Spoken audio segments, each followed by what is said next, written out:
Hello guys! So familiar naman siguro kayo sa shirataki rice, no? So ito ay Sebastian dry rice. Ayan.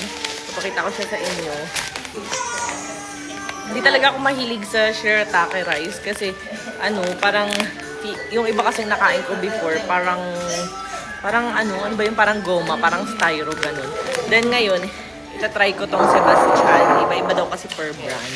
So ayan, lagyan lang natin yung tubig, ayan, ganyan lang kasi yan guys. Lalagay mo lang sa hot water. Then, tatakpan mo lang siya. So, takpan lang natin. Then, kapag ready na, kakain na ako ng favorite kong Arky-Chen, sweet and spicy tuyo. Ayan, so tingnan natin kung pwede na itong aking shirataki rice. Kasi nga mabilis lang to. 10 minutes lang yan guys. And ready to eat na siya. Kaso naparami ata yung lagay ko ng kanin. Para naging lugaw tuloy siya. Ayan, so ganito yung kanin niya guys. Para rin siyang totoo talagang kanin. I-try natin siya with Arky-Chen. So, ayan na. So, ayan na. Taste test natin kung di ba siya kagaya na parang styrofoam kagaya ng ibang mga shirataki.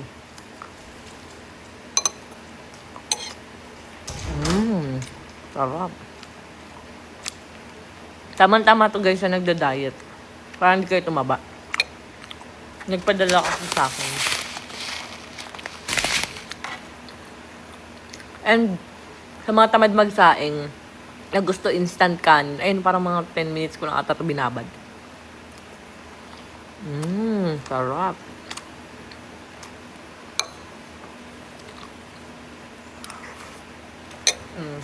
Try nyo na rin. Sebastian shirataki rice.